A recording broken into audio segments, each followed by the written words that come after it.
Hello दोस्तों, आप सभी का हमारे यूट्यूब चैनल स्टडी आपके साथ में एक बार फिर से स्वागत है। आज हम लोग डिस्कस करने वाले हैं 28 टू 30 अप्रैल के मोस्ट इंपोर्टेंट करंट अफेयर्स के बारे में।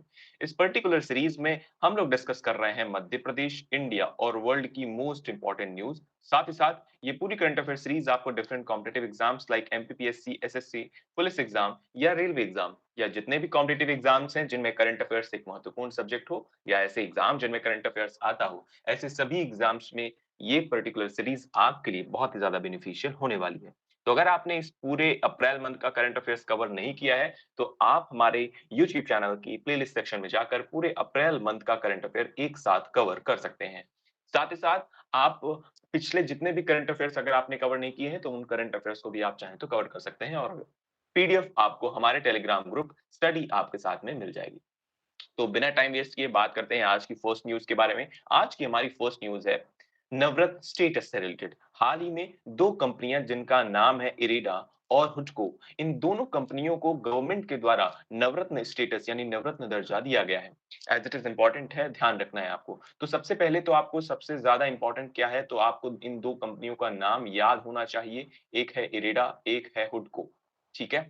इन दोनों कंपनियों के बारे में आज हम लोग थोड़ा सा डिस्कस करेंगे, साथ साथ नवरत्न स्टेटस वाली कितनी कंपनियां हैं उनके बारे में भी जानेंगे। तो अगर बात करें इरेडा के फुल फॉर्म की, तो Indian renewable energy development agency यानी इरेडा फुल फॉर्म। और यह एक नॉन बैंकिंग फाइनेंशियल इंस्टीट्यूशन है जो कि प्रमोट करता है, डेवलप करता है और एक्सटेंड करता है financial assistance for renewable energy and energy efficiency projects को। अगर बात करें इस कंपनी के बारे में, तो इस कंपनी का एस्टैब्लिशमेंट 1987 में किया गया था, एज इट इज इंपॉर्टेंट है। और मार्च 2024 में गवर्नमेंट ऑफ इंडिया ने इसका लगभग लगभग 75% स्टेक ले लिया है। ठीक है। तो इरेडा कंपनी में जो गवर्नमेंट का स्टेक कितना है, तो गवर्नमेंट ऑफ इंडिया है तो 75%, इसलिए आप कह सकते हैं ये पूरी तरीके से ये गवर्नमेंट ओन्ड कंपनी है। अगर बात करें यही सारी बातें आपको यहाँ पर हिंदी में भी मिल जाएंगी। तो अगर बात करें इस कंपनी के बारे में, अगली कंपनी है हुडको। तो हुडको कंपनी का फुल फॉर्म है housing and urban development corporation. अब ये फुल फॉर्म क्या इंपॉर्टेंट है, क्या एग्जाम में पूछे जाएंगे, तो फुल फॉर्म बिल्कुल नहीं पूछे जाएंगे। पूछा इसी तरीके से जाएगा, क्या इरेडा एक नवरत्न कंपनी है या हुडको एक नवरत्न कंपनी है या नहीं है। इनके बीच में ऑप्शंस के फॉर्म में भी हो सकता है कि इनमें से कौन सी कंपनियां नवरत्न स्टेटस प्राप्त की है। इस तरह से भी प्रश्न पूछा जा सकता है। साथ ही साथ प्रश्न इस तरह से भी पूछा जा सकता है, इनमें से कौन-सी कंपनी को हाल ही में नवरत्न स्टेटस दिया गया। तो प्रश्न कई तरीके से 3-4 तरीकों से बन सकते हैं, उन सारे तरीकों को मैंने आपको बता दिया। इसके अलावा अगर बात करें हुडको कंपनी के बारे में, तो हुडको कंपनी इसे 25 अप्रैल 1956 को कंपनी अधिनियम 1956 के तहत एक प्राइवेट लिमिटेड कंपनी के रूप में the housing and urban development finance corporation private limited के रूप में शामिल किया गया था। वर्तमान नाम बदलकर housing and urban development corporation limited कर दिया गया है और एक नया प्रमाण पत्र दिया गया। 9 जुलाई 1974 को तत्कालीन कंपनी रजिस्ट्रार द्वारा दिल्ली और हरियाणा द्वारा जारी निगमन किया गया था। तो फिलहाल इतना इंपॉर्टेंट नहीं है, सिर्फ 2 कंपनियों के नाम आपको ध्यान रखना है, इरेडा और हुडको। इरेडा का फाउंडेशन कब किया गया था, एस्टैब्लिशमेंट ईयर आप ध्यान रखेंगे। साथ ही साथ आप ये ध्यान रखेंगे इन दोनों कंपनियों को हाल ही में नवरत्न स्टेटस दिया गया है। अगर बात करें total number of Navratna companies के बारे में, तो total number of Navratna companies हैं, उनकी लिस्ट यहाँ पर दी गई है। साथ ही साथ उनका एस्टैब्लिशमेंट ईयर हमने यहाँ पर मेंशन किया है। तो मुझे उम्मीद है कि इससे आपको याद रखने में काफ़ी आसानी होगी। तो यहाँ पे पहले बेल है, कॉनकॉर है, इंजीनियरिंग इंडिया लिमिटेड है, हिंदुस्तान एरोनॉटिक्स लिमिटेड है, महानगर टेलीफोन निगम लिमिटेड है, नेशनल एल्यूमीनियम कंपनी लिमिटेड है, National Buildings Construction Corporation Limited है, Neyveli Lignite Corporation Limited, National Mineral Development Corporation NMDC और राष्ट्रीय इस्पात निगम लिमिटेड। तो टोटल कितनी कंपनियां हैं भाई? तो यहाँ पर जो टोटल कंपनियां आपको दिख रही हैं वो है 16। जो लास्ट कंपनी इसके पहले हमने पढ़ी थी वो है राइट्स। 1974 में इसका एस्टैब्लिशमेंट किया गया और वर्ष 2023 में इसे नवरत्न का स्टेटस दिया गया था। एज इट इज इंपॉर्टेंट ध्यान रखना है। इसके अलावा यहाँ पर दो और कंपनी 17th और 18th भी आप जोड़ लेंगे। उन दो कंपनियों के बारे में मैंने आपको अभी बताया, वो कौन सी है, इरेडा और हुडको। ठीक है। अच्छा, इनके नाम बिल्कुल ज़रूर देख कर जाना है, स्पेशली मैं जिन जो जो नाम यहाँ पर आपको दिख रहे हैं ये इम्पोर्टेंट है। ठीक है? तो 16 या 18 कंपनियों के नाम ज़रूर पढ़ के जाना है, क्योंकि ऐसा भी प्रश्न बनाया जा सकता है, इनमें से कौन-सी कंपनी नवरत्न स्टेटस वाली नहीं है। ठीक है? तो प्रश्न इस तरह से पूछा जा सकता है, तो इस वजह से इम्पोर्टेंट है, आपको ध्यान रखना है इस तरह से। चलिए बात करते हैं अगर थोड़ा-सा महारत्न कंपनी के बारे में, तो महारत्न टोटल कितनी कंपनीज़ हैं? तो टोटल 13 कंपनी आपको यहाँ पर दिख रही हैं, बिल्कुल यही नंबर एज़ इट इज़ आपको ध्यान रखना है। Total number of Maharatna companies कितनी है? तो भेल हो गई, जिसका एस्टैब्लिशमेंट ईयर हाँ, पूछा जा चुका है ऑलरेडी और इसे कब महारत्न स्टेटस का दर्जा दिया गया, ये भी पूछा गया था। इसके अलावा BPCL, CIL, GAIL, HPCL, IOCL, NTPC, ONGC, power grid, SAIL, PFC, REC और oil India limited. Oil India limited के बारे में मैंने आपको अपने करंट अफेयर सेशन में ऑलरेडी बताया। जो लोग मेरी करंट अफेयर सीरीज से लगातार जुड़े हुए हैं पिछले साल से, उनको ये वाली बातें भी पता होंगी, क्योंकि हम ऐसी कोई भी इंपॉर्टेंट चीजें मिस नहीं करते हैं जो कि एग्जाम पॉइंट ऑफ व्यू से इंपॉर्टेंट हो। और इससे प्रश्न ज़रूर पूछा जा सकता है, इस वजह से ये इम्पोर्टेंट है। इसका इन दोनों का नाम आप सभी को ध्यान रखना है। तो ये पर्टिकुलर 2 कंपनियाँ हैं, क्योंकि इनमें कन्फ्यूज़न हो सकता है। क्योंकि ऑयल इंडिया लिमिटेड की अगर आप बात करें, तो पहले ये नवरत्न कंपनी का स्टेटस रखती थी, बाद में इसे अपग्रेड किया गया और ऑयल इंडिया लिमिटेड को महारत्न कंपनी का स्टेटस दिया गया। तो कन्फ्यूज़न किस तरह से होती है? कन्फ्यूज़न तब होती है जब आपके ऑप्शंस में कोल इंडिया लिमिटेड हो, इंडियन ऑयल कॉर्पोरेशन लिमिटेड हो, oil and natural gas corporation limited हो और ऑयल इंडिया लिमिटेड हो। इस तरीके से कन्फ्यूजन क्रिएट हो जाता है। इस वजह से आपको इन कंपनियों के नाम भी पता होने चाहिए, जिनकी लिस्ट मैंने आपको प्रोवाइड करा दी है।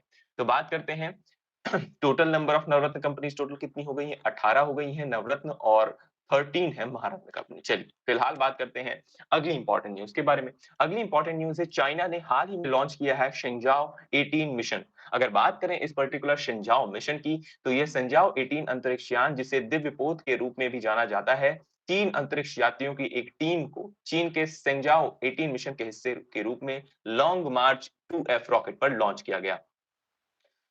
उत्तर पश्चिमी चीन में जिंकाओ सैटेलाइट लॉन्च सेंटर से इसे लॉन्च किया गया और पृथ्वी की निचली कक्षा में तियोगोंग अंतरिक्ष स्टेशन की ओर ये बढ़ रहे हैं। फिलहाल क्या इंपॉर्टेंट है इसमें? तो सबसे पहले तो ये हेडलाइन इंपॉर्टेंट है। हेडलाइन इंपॉर्टेंट है। साथ ही साथ एक स्पेसक्राफ्ट है चाइना के द्वारा भेजा गया, जिसमें 3 एस्ट्रोनॉट्स को भेजा गया।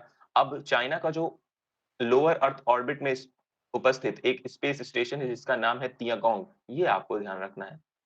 तियागोंग, इस पर्टिकुलर स्पेस स्टेशन में किन्हें भेजा गया है? 3 एस्ट्रोनॉट्स को, 3 वैज्ञानिक को भेजा गया है। ठीक है? एज़ इट इज़ आपको ध्यान रखना है। तो चाइना ने शेंजाओ 18 मिशन लॉन्च किया, जिसमें 3 एस्ट्रोनॉट्स को भेजा गया है। एज़ इट इज़ ध्यान रखना है। इस पर्टिकुलर मिशन को और क्या कहा जाता है? तो डिवाइन वेसल करके भी कहा जाता है इस पर्टिकुलर मिशन को। ठीक है? तो चलिए बात करते हैं अगली इंपॉर्टेंट न्यूज़ के बारे में। अगली इंपॉर्टेंट न्यूज़ है हमारी, Yuvraj Singh named as ICC men's टी20 वर्ल्ड कप 2024 एम्बेसडर। तो टोटल 3 लोगों को वर्ल्ड कप एम्बेसडर बनाया गया है। मैंने आपको प्रीवियस सेशन में आपको उसैन बोल्ट का नाम बताया था, उसैन बोल्ट का नाम बताया था, जो कि एक धावक हैं, आप सभी को पता है। ठीक है? या आप इंग्लिश में बोलें तो रनर हैं। ठीक है? इसके अलावा दूसरा नाम आप सभी को पता चल गया है, अभी युवराज सिंह को भी ब्रांड एम्बेसडर बनाया गया है आईसीसी मेंस टी20 वर्ल्ड कप 2024 का। इसके अलावा एक और नाम आप सभी को ध्यान रखना है, वो है क्रिस गेल का।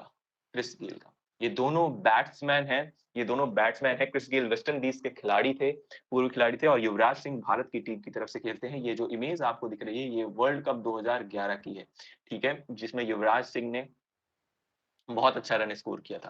तो चलिए, ध्यान रखना है आपको इन तीनों पर्सनैलिटी के बारे में, यही तीनों बातें इंपॉर्टेंट है। युवराज सिंह को आईसीसी मेंस टी20 वर्ल्ड कप एम्बेसडर नियुक्त किया गया है। बात करें अगली इंपॉर्टेंट न्यूज़ के बारे में, तो अगली इंपॉर्टेंट न्यूज़ है, India finishes Asian wrestling championship 2024 with 9 medals. 9 medals के साथ इंडिया ने फिनिश किया है एशियन रेसलिंग चैंपियनशिप को। टोटल ध्यान रखना है, एज़ इट इज़ इम्पोर्टेंट है, ध्यान रखना है। इसके अलावा Indian wrestlers finished the Asian wrestling championship, जो कि हाल ही में आयोजित की गई, कहाँ? किर्गिस्तान में, जिसमें 4 सिल्वर और 5 ब्रॉन्ज मेडल हासिल किए गए। क्या याद रखना है इसमें? प्रश्न इससे क्या पूछा जा सकता है? एशियन रेसलिंग चैंपियनशिप कहाँ आयोजित की गई है? तो ध्यान रखना है, इसे किर्गिस्तान में आयोजित किया गया। ये इंपॉर्टेंट है इससे ज़्यादा। कितने मेडल आए हैं भारत के? ये तो एक्स्ट्रा फैक्ट है, बस आपको एज़ इट इज़ ध्यान रखना है। टोटल 9 मेडल आए हैं, 9 में से 4 सिल्वर हैं, 4 सिल्वर हैं और बाकी 5 क्या हैं? ब्रॉन्ज है। कोई भी गोल्ड मेडल हासिल नहीं है। ठीक है? तो एज़ इट इज़ आपको ध्यान रखना है। इसके अलावा बात करते हैं आज की प्रैक्टिस क्वेश्चन के बारे में। आज का हमारा जो सेशन था, वो पूरी तरीके से बहुत ही कम था। आपने देखा होगा बहुत कम टॉपिक्स लिए गए हैं, क्योंकि जानबूझकर मैं एक्स्ट्रा टॉपिक डालने का प्रयास नहीं करता हूँ। जितनी चीज़ें इम्पोर्टेंट होती हैं, सिर्फ़ उन्हीं चीज़ों पर मेरा पूरा फ़ोकस होता है। तो फर्स्ट क्वेश्चन जो आप सभी को बताना है, वो ये है कि भेल नाम की जो कंपनी है, आपने अभी थोड़ी देर पहले देखा, उसे महारत्न कंपनी का स्टेटस कब प्राप्त हुआ था? महारत्न कंपनी का स्टेटस कब प्राप्त हुआ था? किस ईयर में? तो ईयर आपको बताना है।